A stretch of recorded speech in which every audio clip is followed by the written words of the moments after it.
Olá, amigos do canal, sejam todos bem-vindos. E hoje nós trouxemos um engenheiro civil para conversar com a gente sobre regularização de obras e também investimento no mercado imobiliário. Seja muito bem-vindo e obrigado por aceitar o nosso convite, Fábio. Eu que agradeço, Wellington. Isso. Fico muito feliz por essa oportunidade de expor um pouquinho da minha vida, do meu trabalho. E fico muito grato por essa oportunidade aí, que está muito show de bola teu podcast aí. Legal, cara. Nós que agradecemos, viu, Fábio, pelo aceitar o nosso convite, estar aqui hoje, conversando um pouco com a gente e tá informando nossos ouvintes aí sobre regularização de obras, né, que a gente sabe que tem muita obra irregular no Brasil. Sim. Né, sobre questão de construção civil, sobre investimento. Hoje tem muita gente preocupada também em investir o seu dinheiro. E eu acredito que a construção civil seja uma excelente oportunidade. E obrigado por aceitar o convite e estar aqui hoje esclarecendo essas questões aqui com a gente. Fábio, qual que é o seu nome completo? É Fábio Niespodzinski. Niespodzinski. Uma sopa de letrinha. É uma sopa de é polaco, né? Polonês, né? Polonês, que significa surpresa. Surpresa. Vamos lá, então. Fábio, qual que é Fábio Niespodzinski. Qual que é a importância de um engenheiro dentro da construção civil? Então, Ayrton, a importância do engenheiro quando você o contrata para fazer um projeto, em primeiro lugar, é a garantia. A garantia da sua obra ser feita de forma mais correta. E segundo fator é a responsabilidade, né, da garantia, responsabilidade técnica, os custos da obra. Você vai ter uma garantia, você vai ter uma assertividade maior sobre o seu projeto. Uhum. Porque se eu não contratar um engenheiro e fazer um croquis, pegar um croquis e falar, ó, eu quero que faça isso, e passar por um pedreiro, e pode, no meio do caminho, ter surpresas, né? Falhas estruturais? Falhas, como que o pedreiro construir vai fora da norma, talvez? Existem normas de construção. Então, nós sabemos todas essas normas. Então, a gente adquire esse conhecimento para aplicar as normas. Entendi. Então, o engenheiro faz isso. Entendi. Eu posso fazer uma construção sem um engenheiro ou necessariamente necessita um engenheiro? Teve um ditado que eu vi, fala assim, que o pedreiro pode construir uma casa sem o engenheiro, mas o engenheiro não pode construir a casa sem o pedreiro. Uhum. A questão maior é que o pedreiro ele nunca vai assinar um documento. Ele pode até assinar um contrato, mas ele não assina a responsabilidade. Entendi. Então, perante a lei federal, o engenheiro tem a responsabilidade de assinar a ART. Uhum. E essa ART, que se chama Anotação de Responsabilidade Técnica, é que garante para o cliente que existe uma pessoa totalmente responsável. Existe uma pessoa habilitada e que tem capacidade técnica de ser responsável por aquela obra, por aquela construção. Seria isso? Então, muita gente às vezes opta por construir sem o engenheiro, mas lá na frente, se causar alguma patologia, alguma trinca, fissura, um trabalho na construção, algum problema, quem que essa pessoa vai recorrer? Entendeu? Aí, quando tem um engenheiro, você pode ir em cima do engenheiro e falar, se você foi responsável por minha obra, você tem que resolver. Você imagine que, às vezes, com o engenheiro ocorrem situações, né, fissuras, trincas. Você imagine se você é um... 100. Eu fico imaginando, né? Sem ter um projeto, sem ter um cálculo estrutural, eu imagino que seja de fundamental importância, né? A norma brasileira fala o seguinte, que construções até 70 metros quadrados não precisa ter um engenheiro responsável, pode ser um técnico em edificações, ou até mesmo a prefeitura assegura esse projeto. Uhum. E tem que ser térreo. Se existir mais um pavimento, ser assobarbado ou assobradado, que eles chamam, que é 2 pavimentos, aí precisa necessariamente ter um responsável técnico. Entendi. Fez mais uma laje, tem 2 pisos, aí tem que ter um responsável técnico para gerir essa obra aí, tanto no cálculo estrutural como na Então, execução. até 70 metros, a lei permite que a pessoa faça a construção, desde que obedeça também algumas Isso. legislações, né? Por exemplo, Isso. recuo, eu imagino que tem que ser várias Não, normas. a prefeitura vai embasar. Você leva o croquis lá na prefeitura, provavelmente a pessoa que vai indicar a construção lá na Secretaria do Urbanismo vai dizer, ó, você tem que recuar 5 metros do alinhamento, não pode ter janela com abertura menos de 1,5 metro, que são as normas de construção básicas. Certo. Agora, quando você faz um sobrado, pavimentos em cima, a gente vê às vezes obra irregular que tem 4, 5 pavimentos. Mas se eu olhar lá, não tem nenhum tipo de responsabilidade. Às vezes não tem nem fundação, né? Constrói 4 andares para cima e nenhum para baixo. Essa semana eu vi acho que até um vídeo, todo mundo no Instagram, que o cara tinha um terreno de 5 por 10. Só que ele usou toda a área do térreo, que a gente tem uma taxa de ocupação obrigatória, que geralmente é 50%. Ele ocupou toda a área do térreo e em cima ele multiplicou a área. Então ficou uma obra de engenharia, até o questionamento das pessoas ali, né, na hora de fazer o questionamento no Instagram. Perguntou assim, é possível fazer isso? Né? Mas estava totalmente... E assim, além da gravidade, ele extrapolou a gravidade naquele prédio que você olhava o térreo, ele é menor, e os pavimentos superiores eram bem maiores. Então ficou aquele prédio em balanço. Entendi. Então ficou uma coisa assim de outro mundo, né? Então, um Frankenstein. Daí até pergunto, quem que é o engenheiro que calculou isso aí, né? Quem foi, né? Então, às vezes não tem nem engenheiro. O cara teve o conhecimento da obra e executou.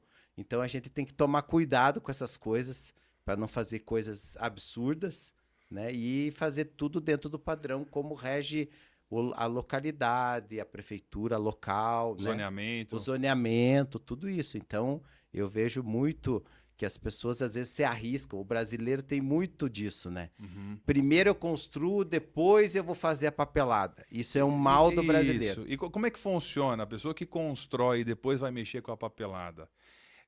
Como é que funciona se eventualmente ele não respeitou algumas leis? Como é que faz depois para regularizar essa obra? É fácil? Hoje tem meios para isso, né? Então, se você for ver no Brasil, existem muitas obras irregulares. A pessoa às vezes não quer pagar o engenheiro, faz um croquis e toca a obra com o pedreiro. Aí chega uma notificação que tem que regularizar. Certo. Então, vamos supor aqui, a Prefeitura hoje de Curitiba tem feito várias intimações, porque tem visto que existem várias obras irregulares, e ela notifica a pessoa para ela regularizar. É possível regularizar? Normalmente. É como fosse um processo de alvará novo, de uma obra nova. O que a gente vai ter que verificar é recuo, abertura de janela. Então, se isso não está dentro da lei, vai ter que dar uma reformada e daí aplicar. Vai ter que mexer na construção. Vai ter que mexer na construção. Então, o que acontece muitas vezes? A prefeitura notifica, dá um prazo para regularizar. Se não atender esse prazo com um protocolo na prefeitura, aí a pessoa contrata o engenheiro e aí a gente entra com o processo na prefeitura. Se não entrar com o processo, eles geralmente não penalizam. E aí você vai com o processo todo para regularização, que é o mesmo processo de uma construção nova. Posso te dizer como é o processo? Lógico, explica pra gente como é que funciona o processo Então, para assim, regularizar. Se for terreno de rua, né? Se for terreno de rua, a gente tem que pegar o terreno, a construção que já está implantada no terreno, faz um levantamento e aí faz o processo do protocolo normal de construção, alvará de construção. Aí feito isso, a gente coloca lá e eles vão dizer, tem que alterar isso, tem que recuar a janela, tem que, né? Eles vão te dar uma diretriz ali no zoneamento e talvez tenha algumas coisas que, como já foi construído, eles podem até aceitar. Então, por exemplo, às vezes passar um pouquinho da taxa de ocupação pode acontecer. Daí você talvez tenha que entrar com um processo lá dentro do urbanismo e pedir esse incremento da taxa de ocupação. Então são várias coisinhas que daí são detalhes. Mas a gente sempre fala, eu como engenheiro falo para os meus clientes, comece certo. Nunca construa antes de ter o projeto. Né? Você tem a vontade de construir? Primeiro pegue o terreno, compre o terreno e contrate um engenheiro. Um engenheiro ou arquiteto. Estude o zoneamento, estude isso. as leis do município, estude todas essas questões, veja, porque eu acredito que o engenheiro é muito mais fácil, tem estudo, tem entendimento para estar fazendo essa orientação. Né? Isso aí. Cálculo estrutural, aí você sobe 4 pisos, 5 pisos, aí constrói o prédio da forma como achar melhor. Né? Então a gente sempre vê, eu já viajei para outros países e vi como que funciona em Estados Unidos, Alemanha, já visitei Dubai, né? Então você vê umas construções assim, cara, bem programadas. Então você olha a beleza daquela coisa, né? Não é algo desorganizado, né? Então a própria cidade em si, né? O próprio zoneamento, né? Tem uma organização. E tem a né? questão da cultura também, né? A cultura de preservar, a cultura de fazer as coisas certas, deixar bonitinho, né? Então assim, pelo que eu vi nesses lugares que eu fui, que geralmente as pessoas lá planejam antes e depois constroem. Então eles planejam um ano, mas a construção leva 6 meses. Aqui no Brasil é o contrário. Constrói-se em 3 anos e daí o planejamento fica para depois, não dá certo. Às vezes você pode ter esse tropeço, né, que eu falo. Eu acredito até que não sejam todas as cidades, né? Vamos puxar um pouquinho a sardinha para Curitiba. Curitiba eu vejo assim que é uma cidade até bem organizada. Tem assim um planejamento, eu acredito, não só Curitiba, muitas outras cidades no Brasil assim a gente percebe que é organizada, né? São Paulo, interior de São Paulo, tem muitas cidades bonitas, né? No Brasil inteiro, não vamos citar aqui, seriam muitas, né? Mas a gente vê também que existem locais assim que você vê assim que né, foi acontecendo. Né? As pessoas foram construindo, de repente, por questões de necessidade, de moradia, de ter um teto, e foram fazendo, e não respeitaram o zoneamento, não respeitaram rua, e aquilo vai ficando daquele jeito. Né? Então, essas premissas, Wellington, é que fazem a cidade crescer. Né? Se você segue isso, você vai ser bem sucedido. E hoje, o que acontece? Por exemplo, Curitiba, hoje o sistema de aprovação já é online. Então é muito melhor aprovar. É sistema eletrônico, não precisa fazer papel, nada. Com assinatura eletrônica você consegue aprovar. Tanto a minha como a do cliente, você coloca dentro do papel, eles aceitam lá. Né? Então com toda essa virada que nós tivemos aí por causa da Covid, trabalhar home office, isso tanto para nós como para a prefeitura foi excelente. Né? Então eu vejo muito assim, né? Então esse procedimento ficou mais fácil para nós e para o cliente também. Você fala o processo online, você fala? O processo de aprovação, né? No nível de tecnologia que nós temos hoje, o online, né? Sensacional, né? Então as etapas são assim, tem o terreno, faz o projeto, levantamento topográfico, protocola, saiu o alvará. Aí você constrói. Construiu, tá tudo certo, de acordo com o projeto. Claro que a gente tem a responsabilidade de fiscalizar isso, né? Porque já aconteceu muitas vezes que a pessoa me contratou, eu fiz o projeto. Quando eu cheguei lá, a obra estava totalmente diferente. Porque o cliente resolveu mudar. Aí na hora de averbar, dá problema. E daí na hora de tirar o CVCO, que é a próxima etapa, dá problema. E daí o que você tem que fazer? Daí voltar tudo de volta no começo, fazer uma retificação do alvará, aprovar de volta para daí tirar o CVCO. Então tem isso também, né? Então quando você faz o projeto, tem que aplicar aquilo. Tem que aplicar. E, Fábio, eu imagino que a pessoa que constrói fora da norma e ela não consegue também regularizar esse imóvel, o imóvel ele vai perder força comercial, valor comercial, né? Tem um valor que deprecia, sim. Deprecia, né? Porque não tem averbação, não consegue, acredito, nem financiamento. Não tem. Você só consegue vender o terreno. A construção, praticamente, se você não tiver alvará, não consta que tem construção. Você pode ter a construção física, mas em termos de papel, não. Então, isso para o banco, ele entende que não existe nada. Então acaba sendo um investimento quase que nulo, né? Nulo. Você vê a importância de você ter alguém ali acompanhando e fazendo essa obra dentro da norma e fazer a regularização. Isso. Né? Você vai colocar tijolo ali que depois não vai valer nada. Não vai valer nada. Para você vale, mas perante a lei ou o sistema bancário não tem valor nenhum. Pô, comercialmente falando, né? Comercialmente falando. Comercialmente falando. Olha que legal. E tem muita obra hoje nesse Tem nível? bastante, em Curitiba tem bastante. Até assim, tem agora, Curitiba tem feito esses arruamentos novos e geralmente vem muitos clientes atrás de mim para processo de regularização. Porque passou, viu que não tem alvará, notificou, tem que regularizar. E as leis no Brasil hoje, Fábio, elas são boas para quem quer regularizar, para quem quer construir de uma forma geral, já fazer dentro da norma. As leis são boas, vamos dizer assim, a burocracia do Estado é pró-construção ou dificulta um pouco, ou até mesmo uma obra irregular. Como é que funciona? A questão da obra irregular acontece porque às vezes a prefeitura não tem pessoas suficientes para conseguir fiscalizar todas as obras, né?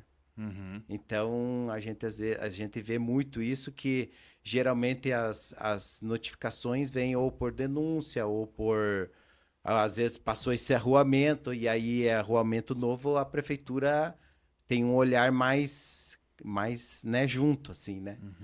Mas a maioria das construções hoje no Brasil são, se eu te falar de porcentagem, não posso te afirmar, mas tem bastante. Entendi. Né?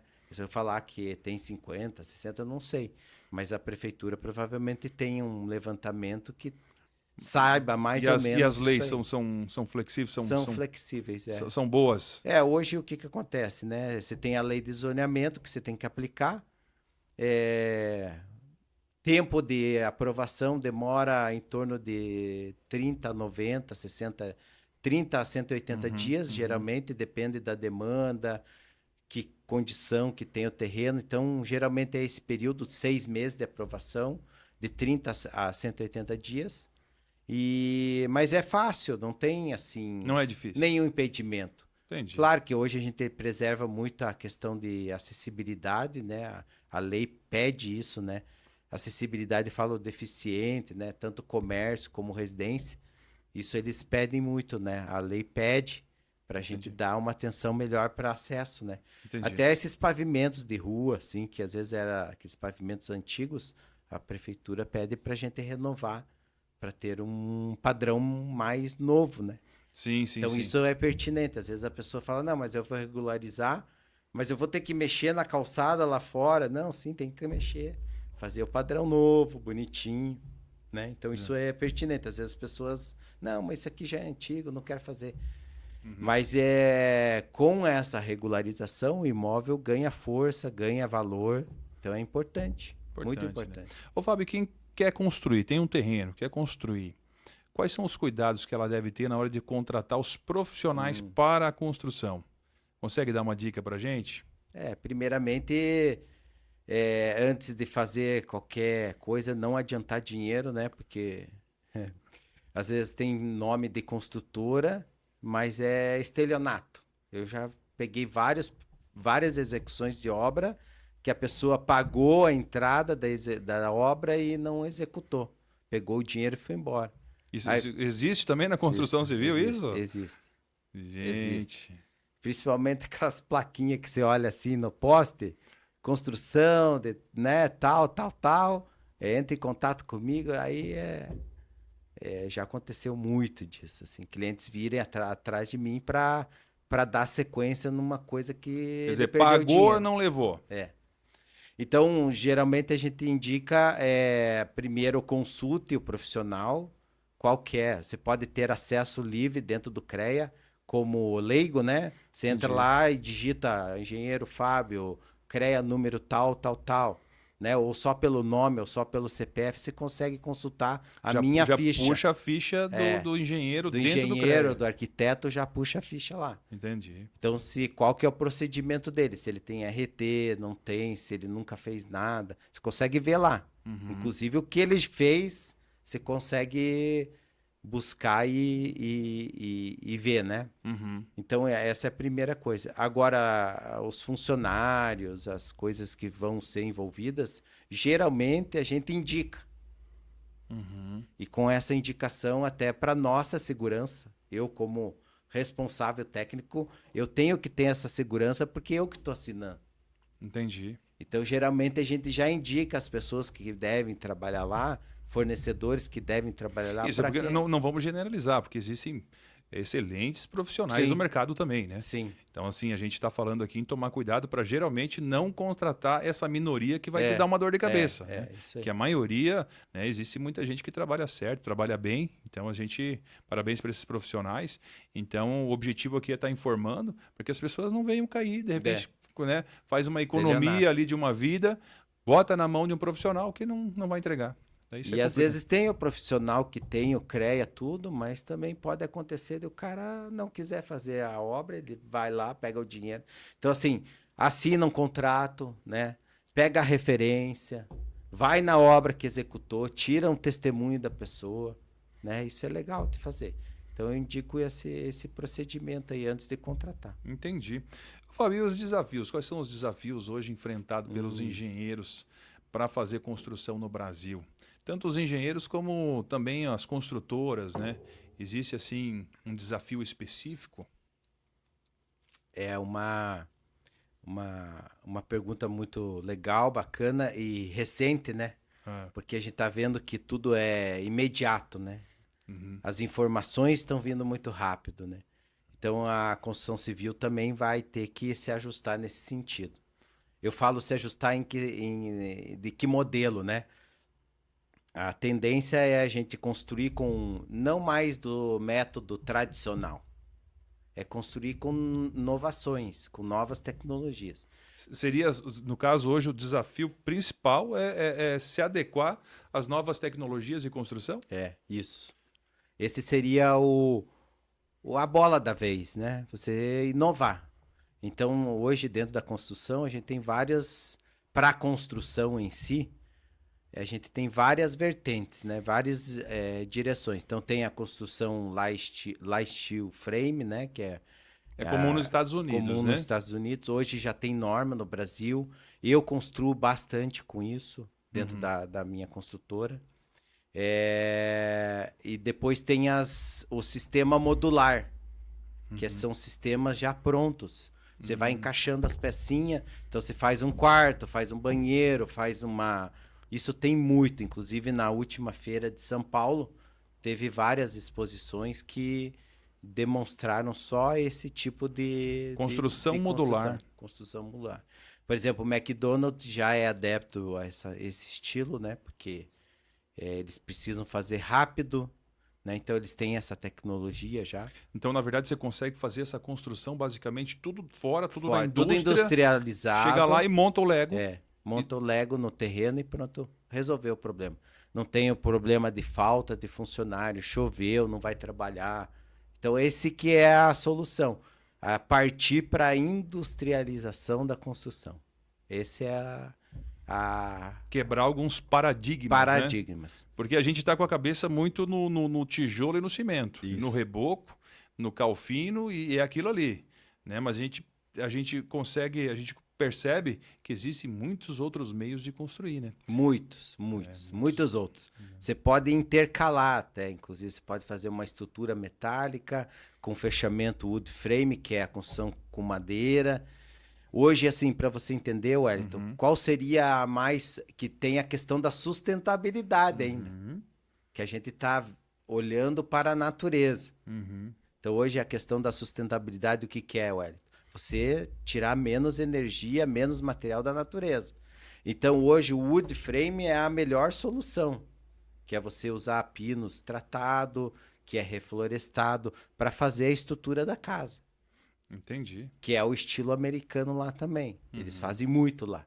Só que você pode intercalar aço, por exemplo, estrutura em aço, com wood frame, com steel frame, com a alvenaria comum. Eu já fiz muita obra utilizando aço frame, que é a estrutura em aço. Inclusive a minha casa é feita assim, com alvenaria. Daí eu não optei por drywall naquela época porque eu não tinha condição de empreender com o drywall. Mas eu gostaria. A próxima casa que eu fizer hoje, eu penso em fazer industrializado, nem que seja montado na indústria, encaixado. Essa é a ideia que eu tenho agora. E isso reduziria custo? Nossa, tremendo. Porque tempo é dinheiro, né? Perfeito, perfeito. Uma obra que você industrializa, a mesma obra que você vai industrializar lá, você faz em, por exemplo, um mês. Se você for fazer em loco, você vai levar 4, 6 meses para executar o mesmo sistema, a mesma metragem. Entendi. Então, hoje a ideia é fazer modular, industrial. Então, esse é o objetivo da engenharia, né? A gente tem um déficit de habitação no Brasil, só que o nosso sistema financeiro não acompanha essas tecnologias, porque é rápido. Ah, entendi. É rápido, daí você tem que desembolsar rápido. É rápido e de baixo custo. Isso. Não vou falar assim, baixo custo, eu vou falar que para a empresa seria mais alternativo, né? Você teria uma lucratividade maior. O preço, às vezes, é um pouquinho maior do que o convencional. A construção modular ou steel frame, ela se torna um pouquinho mais cara. Mas se você for ver o custo versus tempo, aí você economiza. Ah, Você no entendeu? final você acaba recebendo a sua obra muito mais rápido. Muito mais rápido. Então, geralmente comercial, você pode ver mercado, né? Comércio, esses comércios que tem para alugar, geralmente eles fazem pré-moldado, que é industrial, faz o fechamento em vidro, algo assim mais dinâmico, né? Porque precisa arrecadar. Precisa Então, arrecadar, precisa se fazer eu rápido. levar 12, 24 meses para fazer um comércio, eu estou perdendo aluguel. Então, é nesse sentido que a gente visualiza. Então, o nosso, assim, o romper aí da engenharia, tanto na execução, como também os próximos engenheiros que vão vir aí para tocar as obras e tal, né? Na sucessão aí esses novos, né? Que estão entrando no mercado, essa grade curricular da faculdade ser mudada. Eu lembro que quando eu saí da faculdade, não tinha mudado a grade. Passou-se 10 anos, não mudou a grade escolar, a grade da engenharia da faculdade lá.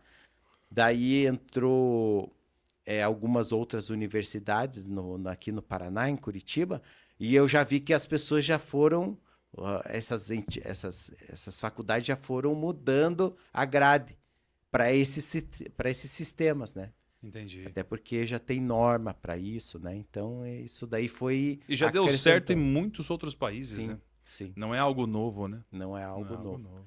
Então, o desafio da engenharia hoje é isso aí, né? É romper com novas tecnologias de construção. Só para você ter uma ideia, Wellington, a gente cita aí algumas obras que a gente viu em Curitiba levar 3, 5, 10 anos para execução, entendeu? Aham. Sendo que com as novas tecnologias, essa questão de modular, fabricação em estruturas pré-moldadas que fazem fábrica, você faria o mesmo empreendimento muito mais rápido. Uhum.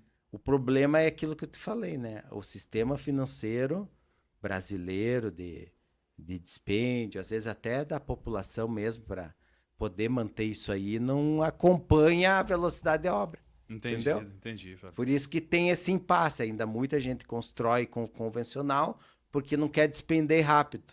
Entendeu? A partir do momento que a gente mudar isso, nosso pensamento, eu ando nas obras assim, com clientes, até o pessoal fala, mas isso aí dá certo. O steel frame dá certo. Dá certo. Tem norma para isso. Você quer contratar? Dá certo. Você vai ver que dá certo. Né? Tirar esses paradigmas, né? Ah, o aço enferruja. Não, se você fizer o tratamento, não vai enferrujar. Você entendeu?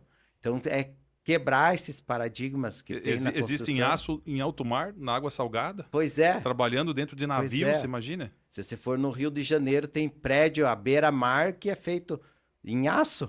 Totalmente em aço. Tratado. Aparente. Aparente. Entende? Então, e aí, você vai se sentir mal por causa disso? Não. Tem meios para fazer todo esse processo.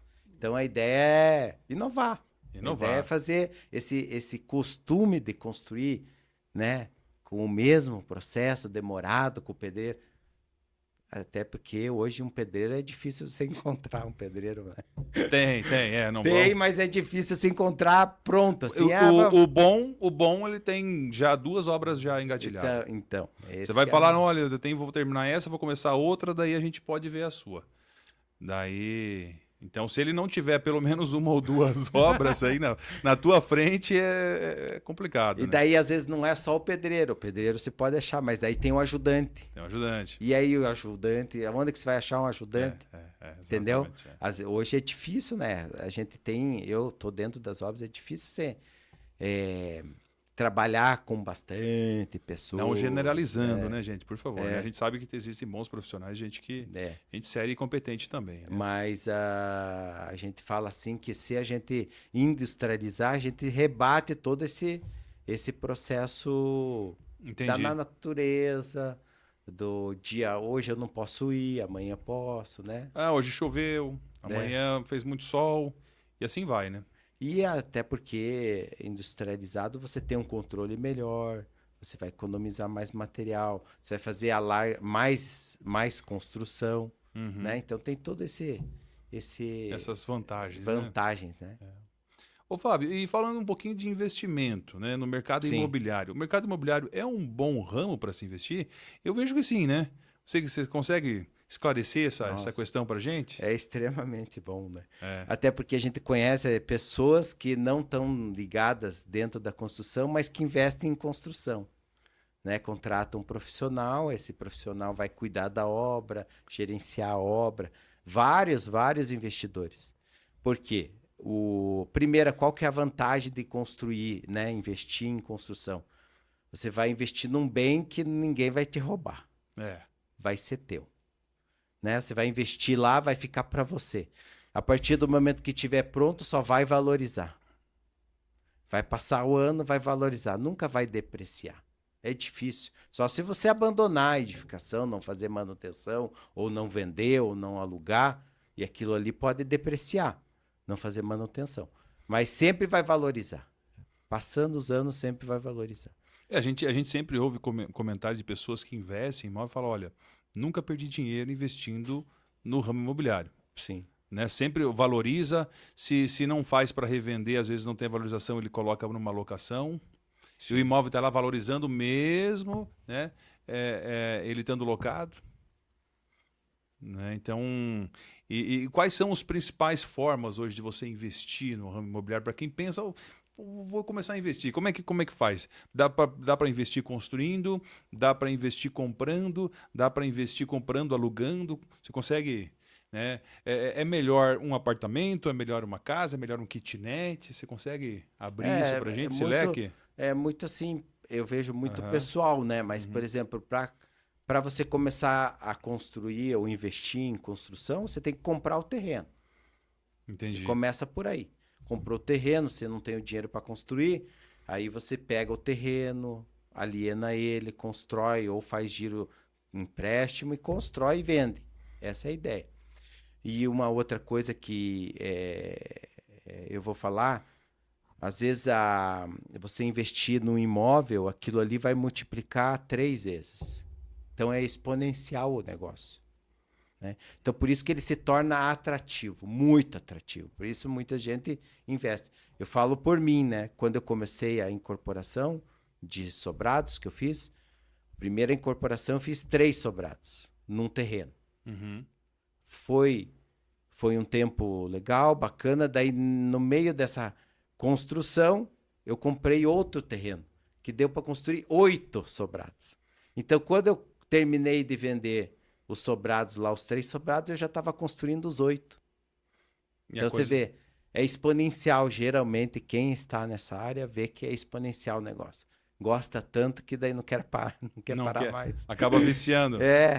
É claro que eu sempre falo, né? Contratando profissionais bons, né? Dentro desse mercado nunca vai dar errado, né? Porque também não é o fato só de construir e vender, né? Você tem que entender que a pessoa se torna uma pessoa responsável por aquele imóvel e tem que dar garantia para o cliente, né? Então a pessoa que contrata também tem que contratar bem para não ter problema, né? Porque a garantia tem os prazos, né? Uhum.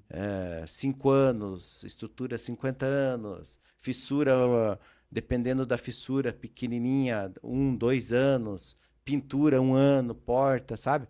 Tem um termo de garantia que o sindicato às vezes fornece para a gente, o Sindicato da Construção do Paraná, que tem lá um roteirinho para qual que é os prazos de garantia da construção. Uhum. Então, só se atentar para isso. Não é só construir e vender, mas tem a responsabilidade também de dar garantia. Por isso a importância de estar fazendo o serviço com profissionais profissionais. né, qualificados, né? Então, mas é excelente a questão.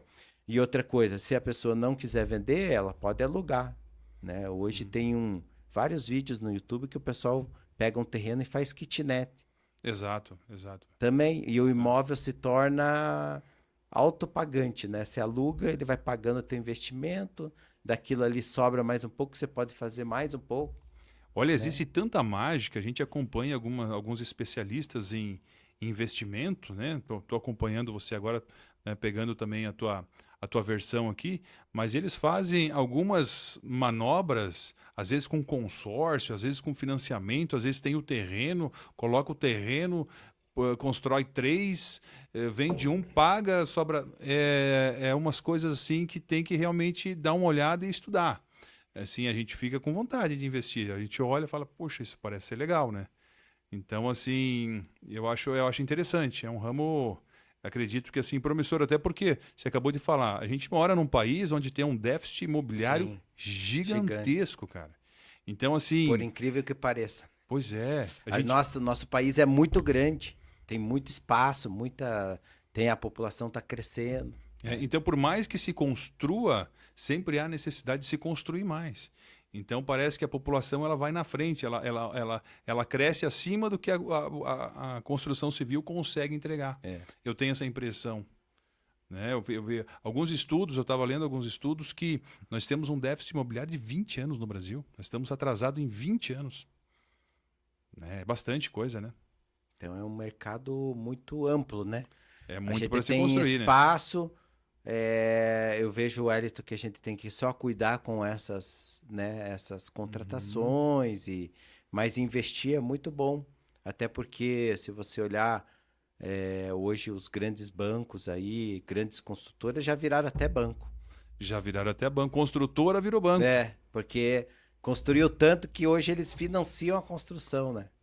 Começaram, de repente, financiando a construção deles, a própria, depois a construção de outras pessoas. Que legal isso, né? Eu lembro muito bem, tinha uma consultora antiga e ela era bem famosa em Curitiba. Hoje eu não sei se existe mais. Mas se olhava ela fazia a maioria das obras em Curitiba. Mas se você olhasse, ela não era mais construtora. Fisicamente tinha o nome de construtora, mas era uma agência financeira. Porque ela vendia a construção fazendo financiamento a longo prazo. E alguém ia lá construir. Claro, eles tinham a direção da construção, mas ele vendia o serviço de financiamento. Né? De financiamento. Ô, Fábio, você sabia que o Donald Trump, nos Estados Unidos, ficou multimilionário fazendo construção, né? Sim. Ele fez fortuna na construção civil. Você acredita que é possível a gente no Brasil se tornar mas pelo menos um milionário aí na construção civil? Sim, acredito. A gente tá nesse caminho, né, Wellington? Opa! que Deus te abençoe, meu querido. Amém. E que a gente busque eu falo assim, 1 milhão, né? 1 milhão, milionário, né? O caminho da prosperidade, né? Porque a construção não nos dá essa condição, né? Você mexe com bastante dinheiro, né? E uma outra coisa boa da construção civil, que a gente às vezes não vê, é que lida com muitos prestadores de serviço. Você dá emprego para muita gente. Também. Gera muito emprego, né? Você tem... Movimenta a economia, né? Movimenta a economia. Eu falar para você que eu acho que até mais do que a indústria de automóvel, de peça, eu acho que é muito mais. Porque uma farmácia precisa da construção. Um mercado precisa da construção, né? Então você movimenta muito serviço. Então você está abençoando um monte de família. Então isso gera Até porque a gente olha o índice de prestador de serviço, tem muitas pessoas que trabalham na construção que abrem uma empresa para prestar serviço para a construção. Então, isso para o Brasil é excelente. Excelente. Né? Então, nesse âmbito ali de a construção estar empregando pessoas, a tendência é só multiplicar, na verdade.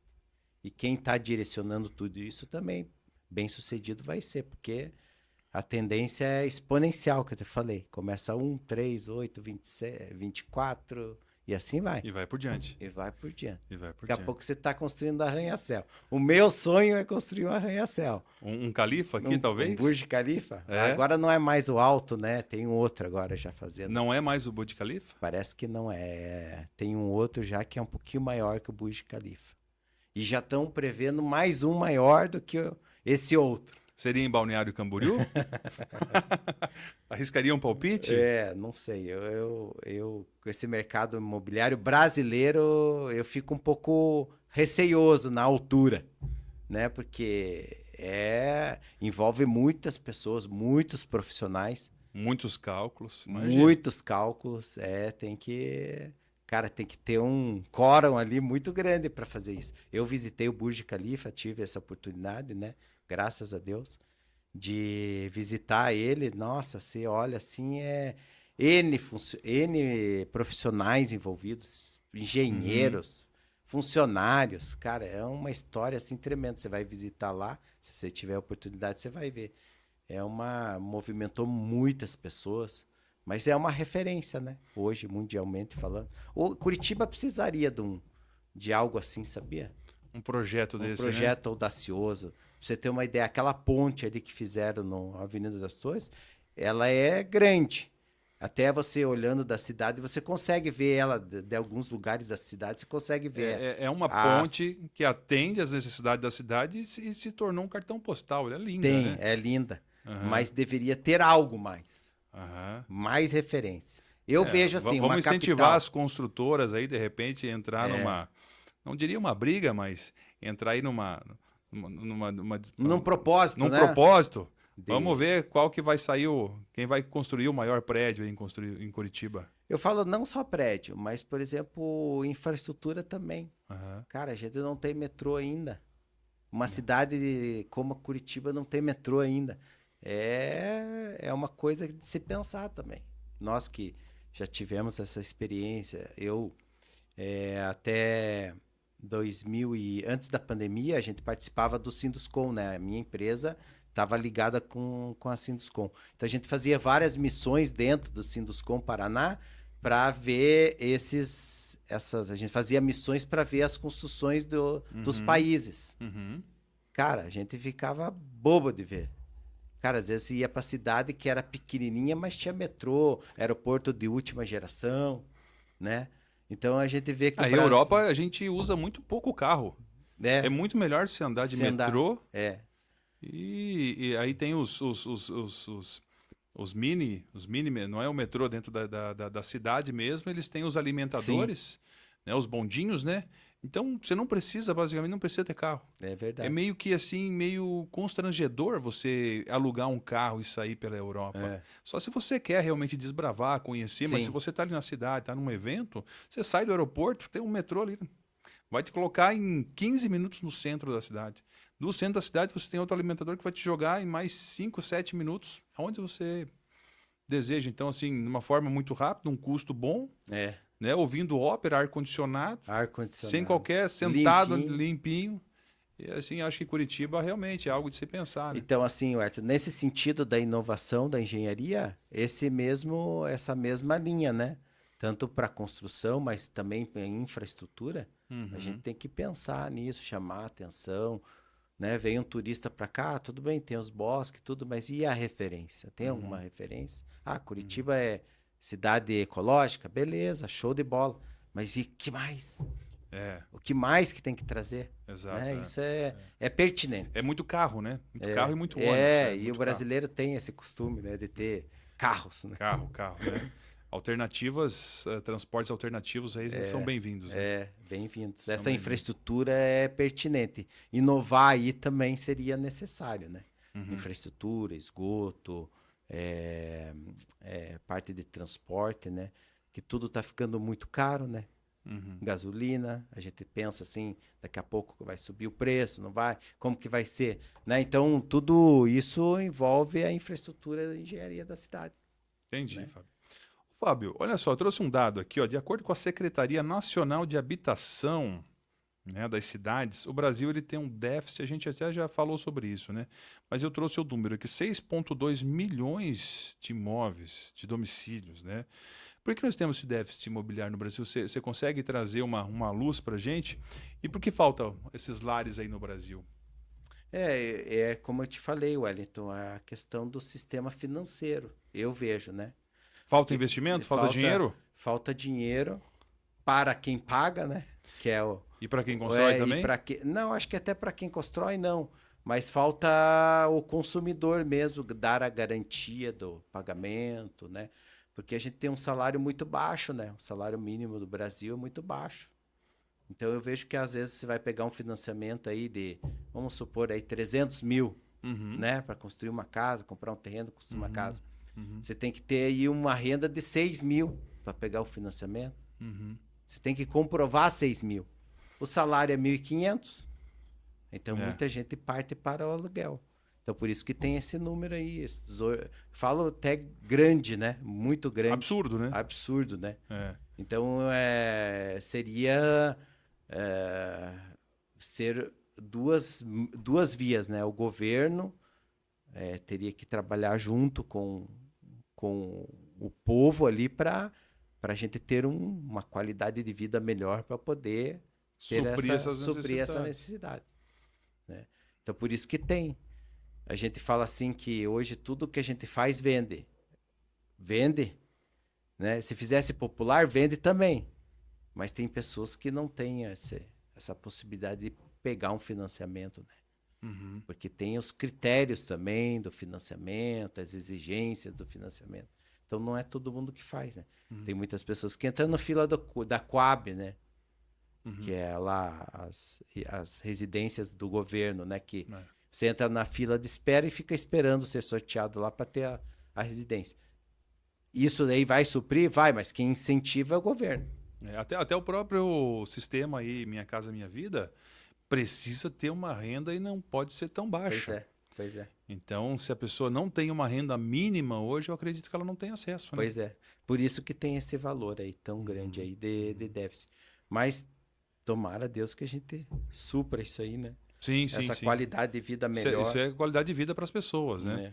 E você acredita que, por exemplo, para a gente não acontecer como aconteceu nos Estados Unidos, que ocorreu lá uma bolha em 2008, né? 2008 teve uma crise imobiliária nos Estados Unidos. Você acredita que o déficit imobiliário no Brasil é o que nos protege de termos uma bolha imobiliária no Brasil? Não sei necessariamente se é só isso, né? Dependente disso. Mas o nosso sistema financeiro, hoje, todos eles, os empréstimos, os bolsas de valores, as construtoras, os créditos, eles têm base na poupança. Entendi. Né? Ou o FGTS, que você usa para compra de imóvel. Então, essa poupança, ainda os brasileiros ainda aplicam nela, né? Então, a gente tem esse lastro bancário aí que assegura as construtoras, né? Esses sistemas de financiamento. Então, isso é importante para o Brasil, né? Então, falar que vai acontecer igual aconteceu, eu não vejo esse cenário assim perto, não, é muito longe. Não tem como chegar a isso. Né? Essa preocupação, fica fora. Fica fora e não vamos ter esse tipo de problema aqui. O que acontecia lá muito é que o financiamento lá era mais acessível, né, nos Estados Unidos, né? Então as pessoas pegavam outro, e lá tem alguns modelos diferentes, né, de financiamento. Entendi. Então aí criou-se essa bolha aí, né? Mas no Brasil é muito difícil daí. Desde que eu participava das reuniões lá da Caixa Econômica, no Sinduscom, nunca vi falar, vai acontecer. Não vai acontecer. Não vai acontecer. Não. O que pode é inflacionar os imóveis, né? O que aconteceu agora esse mês, né? Curitiba foi a quarta cidade que mais teve aumento de valores Pois de é, imóveis. sempre sobe, né? Sobe, sobe, Sempre. sobe e não para de subir. Você pega um imóvel que valia 2 milhões, quando você vai ver o preço tá 3,5. Você vê, pega lá, tava o terreno 200 mil, você vai lá olhar Cé- 270. É, Não, não demora muito. isso. Você não comprou, daqui você olha, daqui a uns 6, 8 meses, um ano. Não, 270. É impressionante como sobe, né? É. Então, isso pode ser uma questão. A inflação não é boa, né? E aí, essa especulação imobiliária pode ocasionar às vezes, uma trava, né? Às vezes tem Para medo da crescer. moeda, né? A moeda talvez não dê tanta segurança de ele ter a moeda em si, ele acaba querendo aplicar num Isso. imóvel, né? Pra você ter uma ideia, Wellington, eu tenho pessoas que investem, algumas pessoas que eu conheço que investem em imobiliário, analisando o cenário atual desses crescimento de valor e tudo, às vezes a pessoa prefere não investir em imóveis e jogar o dinheiro numa aplicação, transferir para outro país, enfim, fazer uma aplicação externa, né? Jogar criptomoeda, hoje está na bola da vez. Prefere aplicar e não se incomodar, né? Porque com essas variações, né, financeiras que a gente está tendo, tanto dólar, né, a criptomoeda também está agitando muito o mercado, você sabe, né? Então, hoje, às vezes, tem muito investidor que não investe por causa Eu desse invisto em crescimento. cripto, mas eu prefiro imóvel, para ser Olha bem assim, sincero. Eu tenho investimento em cripto, mas é volátil. É um mercado que ele sobe 50%, mas para ele cair 100% no outro dia também é pode. rápido. Então, assim, é rápido para você perder dinheiro também. É. E aí você nada no meio dos tubarão. Né? Eu digo assim, a sardinha no meio dos tubarão, porque tem muita gente que tem muita informação nesse mercado. E aí o que vale é a informação. Então, se a pessoa não tem domínio, ela não está preparada para entrar ali, não tem esse conhecimento, não é um mercado assim maravilhoso do jeito que também se coloca, né? Tem que ter conhecimento. Eu tenho investimento, mas eu em criptomoeda, tenho investimento também na Bolsa de Valores, mas eu prefiro o imobiliário. Para ser bem sincero assim, eu fico muito mais tranquilo. É garantido. A não ser que você faça uma obra irregular, que você não tenha um bom profissional que execute a obra, você vai ter algum problema estrutural, mas do contrário, meu amigo, você comprou um terreninho ali, deixou ali, dá um aninho ali, Vai valorizar. vai valorizar.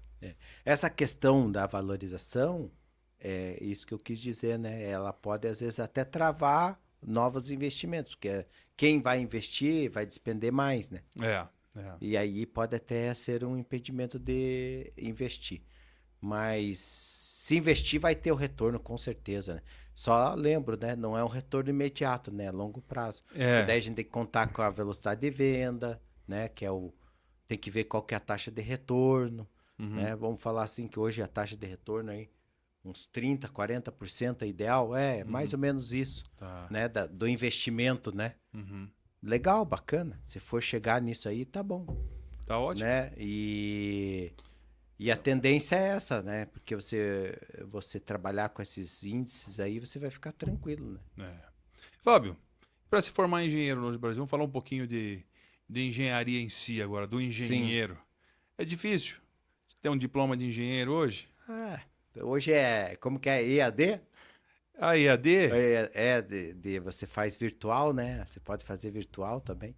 Mas na minha época tinha que ser físico, né? Todo dia. Mas eu vejo que sem problemas, assim, né? Tem que gostar de números. Tem que gostar de números. Tem que gostar de números. Esse é importante. Primeira coisa, engenheiro tem que gostar de número. E é um trabalho muito, assim, muito gratificante, né? Porque o engenheiro se forma, ele pode trabalhar na área financeira, como eu, por exemplo, tenho pós-graduação em engenharia econômica. Então, eu posso mexer no mercado imobiliário. Imobiliário com financeiro. Entendi. Certo? Posso trabalhar em banco. Posso ser gerente de banco, por exemplo. Não precisa ser necessariamente um administrador, às vezes pode ser um engenheiro. Então, tem uma gama de trabalhos que o engenheiro pode estar atuando, né? Então, isso é importante da engenharia civil, você pode ter um leque muito grande de trabalho. E o que te motivou a fazer engenharia e ser um engenheiro? Meu pai já lidava com construção civil, comecei trabalhando com ele com 10 anos de idade, dentro da construção, e aí fui crescendo, fui aprendendo a fazer as coisas, construir mesmo, pôr a mão na massa. Então, você pegou o lado prático, depois você foi para o lado teórico. Daí eu entrei em 1996, eu entrei no Cefet, antigo Cefet, fiz técnico em edificações, daí gostei do curso, e aí fiz engenharia civil depois, né? Me formei técnico e daí fiz a engenharia para complementar. Então, assim, eu sempre gostei, tive em obra desde pequeno. Entendi. Então, cara, ficou show de bola, cara. Eu fico feliz com a minha Podemos área. dizer, então, que foi o seu pai um dos mentores seus. Foi um estimulante, né? Um estimulante. Porque via trabalhar, gostei, e foi o caminho que eu levei. Como é que é o nome né? do seu pai, para nós honrar? Jovino. Seu Jovino. Isso. E o sobrenome eu não vou falar, você que fala aí. Niespodzinski. Niespodzinski. Então, assim, daí... Um grande abraço pro seu Jovino aí, viu? Seu Jovino, um abração para ele aí. Então, hoje ele tá aposentado, mas às vezes ele dá os pitacos dele lá, né? Como mestre de obra, porque a gente tem que ouvir o mestre, né? Sim, sim, Nós, sim. como engenheiro, nós temos que caminhar junto com eles. Então, a gente tem que ouvir, conversar bem, esclarecer bem, às vezes tem dúvida, conversa, né? Já é de família, então. Teu pai já era construtor, já. Família inteira, praticamente. Uhum. Então, assim, parti para essa área por causa disso mesmo, né? Eu sempre pensei em construir, vender. Teve uma época que eu fiz prestação de serviço. Hoje, atualmente, eu faço mais regularização de obra e pela construtora eu presto serviço, alguns serviços, né? Por exemplo, estrutura metálica, obra de steel frame eu faço, algumas coisas assim. E os projetos de regularização eu estou fazendo dentro da empresa, né? E tem uma outra vertente que eu fiz agora, é a venda de material de construção, né? Que daí anda junto, né? Construção com material de construção. Então a gente tem a loja D, que é uma loja online que vende material de construção pela internet. Então, ou seja, você tem o teu serviço de engenharia, Sim. a tua consultoria, tem os seus Isso. trabalhos de cálculo e, eventualmente, a indicação do profissional para fazer a construção e também tem, eventualmente, o material. O material. Então, quer dizer, uma solução completa. Uma solução completa. É uma solução Caminha junto, né? Caminha junto, tá interligado, né? Então, parabéns. A maioria é porque às vezes eu estou dentro da obra, daí o cliente fala, tem que comprar, por exemplo, cerâmica, né? Que a gente vende bastante lá. Eu tenho para te oferecer, quer que eu faça uma cotação para você ver? Então, geralmente, as pessoas solicitam para a gente, a maioria delas a gente consegue fechar, porque já está lá, já está dentro, já sou responsável, já está, né, tudo junto ali, né? Legal, então, Fábio. isso é muito, muito gratificante. É a loja D? A loja D Materiais. A loja D Materiais. Legal. Bacana. Tem no Instagram lá, a loja D Materiais. Vamos seguir. @ a loja D Materiais. Vamos seguir. Ô, Fábio, falando um pouquinho de mercado de engenharia, né? A gente percebe hoje que você acabou falando que muitos se formam pelo IAD, né? O mercado hoje está um pouco saturado, porque a gente percebe que tem muito profissional hoje que ele não consegue romper, não consegue colocação no mercado. Muito profissional hoje, me desculpe aqui, né? Não depondo, né? Mas estão dirigindo Ubers, né? Então tem uma formação que é um curso extremamente difícil, não é barato. Quer dizer, essa pessoa ela tinha um objetivo na vida que possivelmente estudando engenharia não era estar hoje conduzindo um automóvel. Nada contra, excelente profissão, legal, mas ele tinha uma outra perspectiva, né? Por que você acha que isso acontece? Tem muito profissional no mercado, o que acontece? Eu lembro da minha época lá, que quando eu me formei, saiu 200 engenheiros, só da PUC, né? Aí tinha mais federal, mas então, se você olhar no ano, tinha 1.500 engenheiros se formando. Ou seja, muito engenheiro para pouca obra. Então, assim, muitos engenheiros... É aquilo que eu te falei, muitos vão para a área administrativa, outros para a área financeira, outros para comércio, né? Então, é uma gama muito grande que o engenheiro pode atuar, né? Então, às vezes dispersa. Mas eu falo assim, competitividade eu nunca vi assim, que é muito. Tem bastante consultora no Curitiba, é uma cidade grande, tem que ter mesmo. Uhum. Então, assim, mas há mercado para todo mundo. É. A questão é você focar bem, trabalhar bem, né? Ter uma determinação legal nesse sentido, porque, por exemplo, eu me especializei em estrutura metálica e steel frame. Uhum. Então foi uma direção que eu tive, né? Uhum. E agora diversifiquei para material de construção. Mas eu sempre trabalhei com essa área aí Entendi. de construção mais rápida, mais, né? Mais Celeridade, prática, celeridade. menos desperdício, né? Faço construção comum? Faço. Se o cliente pedir, eu faço. Mas a gente tende para esse sistema que é melhor. Então eu me especializei nisso. Então tem Entendi. gente que já se especializa, por exemplo, para obra de ponte. Tem outro que Uhum. vai fazer usina hidrelétrica. Eu lembro que os cálculos eram mirabolantes, assim, né? De usina hidrelétrica, né? Que imagine a responsabilidade daqueles cálculos. Com toda certeza. Então, tem gente que se especializou nisso. Agora eu trabalho com projeto estrutural. Eu me especializei nisso também, entendeu? Uhum. Cálculo de estrutura metálica, me especializei. Então tem várias coisinhas que tem gente, eu até falo hoje, você entrar na internet ou até no Mercado Livre, você consegue comprar RT.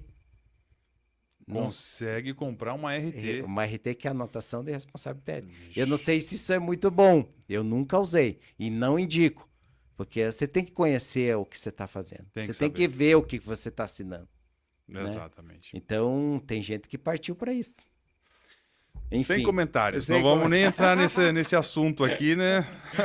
Ô, Mas é um Fábio, absurdo, né? consideração final, queria que você nos explicasse aqui qual que é o segredo do sucesso e gostaria que você deixasse as considerações finais aqui. Né? Se puder explicar para a gente como que um engenheiro faz para ter sucesso, né? E aí a palavra é sua.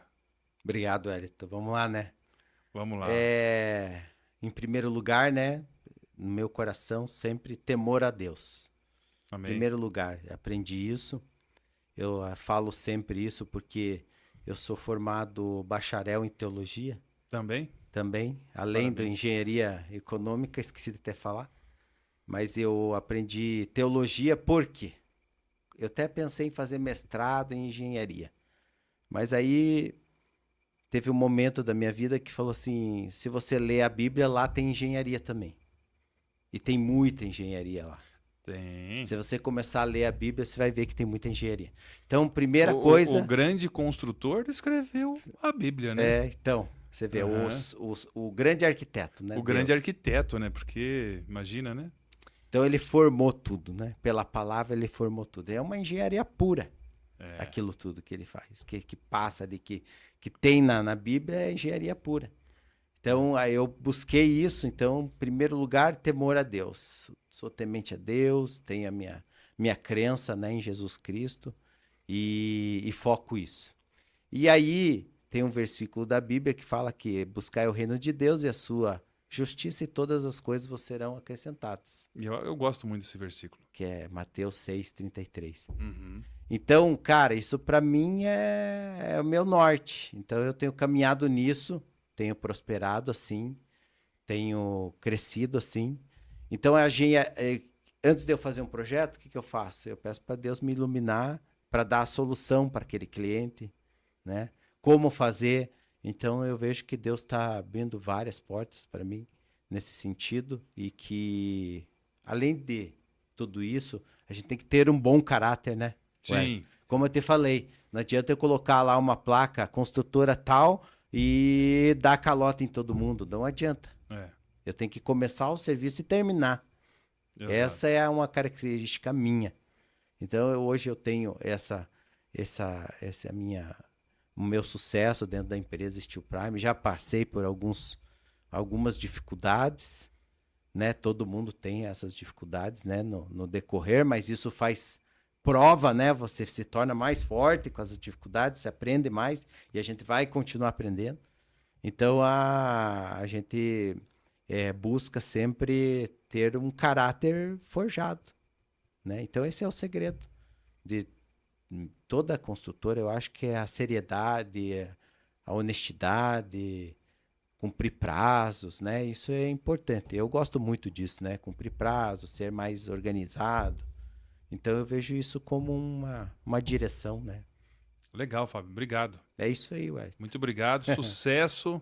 Amém. Né? Que Deus possa abençoar muito seus caminhos aí e muitas novas obras possam chegar até você aí. Que a gente vai construir o arranha-céu, vamos construir. Vamos lá, vamos colocar como meta aí para Curitiba, né? Vamos lá. Se nenhuma construtora for fazer, vamos conversar, viu? Por que não, né? Por que não, né?